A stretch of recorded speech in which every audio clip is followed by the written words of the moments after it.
اگر یہ وہم تھا، میں اس کو دور کرنا چاہتا تھا۔ لڑکی کی موت زہر سے ہوئی تھی۔ اس کے مرنے کے باوجود اس کی ہاتھوں کی رگیں کاٹ دی گئی تھی، شاید قتل کو خودکشی کا رنگ دینے کے لیے۔ اس وقت مجھے وہ تعویذ نما کاغذ یاد آیا۔ میں لپک کر میز کی دراز سے وہ پلاسٹک بیگ نکال لایا جس میں وہ کاغذ رکھا تھا۔ کاغذ پر نظر پڑتے ہی ڈاکٹر ظفر چونک کر 2 قدم پیچھے ہٹ گئے اور مجھ سے پریشانی سے پوچھنے لگے کہ یہ کاغذ کہاں سے آیا۔ میں نے بتایا کہ یہ لاش کے منہ کے اندر تھا۔ وہ بولے، تم نے اس کو ہاتھ لگایا؟ میں نے اسبات میں سر ہلایا تو وہ پریشانی میں کچھ بڑبڑانے لگے، پھر سب کام چھوڑ کر کرسی پر بیٹھ گئے اور سر تھام لیا۔ میں بھی پریشان ہو گیا۔ ان کے سامنے جا کر میں نے پوچھا، یہ کیا ہے؟ جو تفصیلات انہوں نے بتائیں اسے سن کر میرا دماغ بھی چکرا گیا۔ ان کے مطابق یہ کالے علم کا تعویذ تھا، یعنی کسی نے اس پر جادو کیا تھا۔ یہ لڑکا کسی کے ظلم کا نشانہ بن چکا تھا۔ کسی نے نہ صرف اس کی جان لی بلکہ اس کو مارنے کے بعد بھی نہ بخشا۔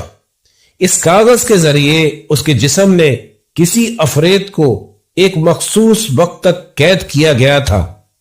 نہ جانے اس سے کیا کام لیا جانا تھا۔ اب سارا معاملہ سامنے تھا۔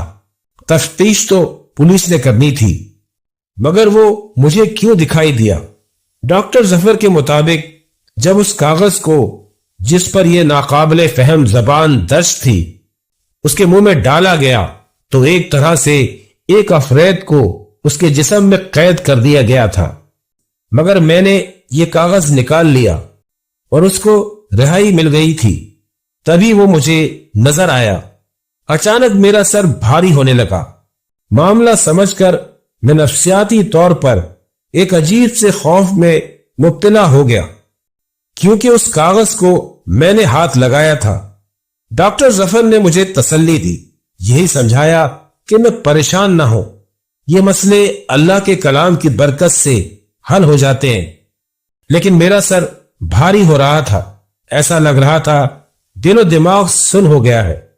جب تک مجھے پتا نہیں تھا تب تک ایسی کیفیت نہیں تھی۔ اب جب پتا چل گیا تو میرے حواس پر سوار ہو گئی۔ ڈاکٹر ظفر نے مجھے گھر بھیج دیا۔ گھر جا کر بھی میری کیفیت ایسی تھی جیسے میرا گلا گھٹ رہا ہو۔ مجھے رات میں عجیب خواب آئے۔ دوسرے دن وہ میرے گھر آ گئے اور مجھے لے کر ایک بزرگ کے پاس آئے۔ وہ ایک روحانی بزرگ تھے، خوش اخلاق اور پرنور شخصیت کے مالک تھے۔ ڈاکٹر صاحب نے تمام معاملہ ان کے گوش و گزار کیا۔ انہوں نے میرے سر پر ہاتھ رکھا اور کہا جب تک وہ نہ کہیں میں آنکھیں نہ کھولوں۔ آنکھیں بند کرتے ہی مجھے لگا جیسے میں کسی اندھیری دنیا میں آ گیا ہوں۔ میرے چاروں طرف آوازیں تھیں مگر گہرا اندھیرا چھایا تھا۔ مجھے وہ آوازیں سمجھ نہیں آ رہی تھی۔ میرا ذہن جیسے کسی کی مٹھی میں تھا۔ اچانک مجھے ایک آواز سنائی دی، عدیل عدیل، اور میں اس آواز کی طرف بڑھنے لگا۔ دور سے ایک روشنی دکھائی دے رہی تھی۔ میں اس کی طرف جیسے بھاگنے لگا۔ پھر آواز آئی، عدیل کلمہ پڑھو۔ میں نے کلمے کی تکرار شروع کر دی۔ اسی وقت جیسے مجھے کسی نے اٹھا کر پٹخ دیا۔ آنکھیں کھولو بیٹا۔ مجھے ان بزرگ کی آواز سنائی دی۔ جب آنکھیں کھولی میں ان بزرگ کے سامنے بیٹھا تھا۔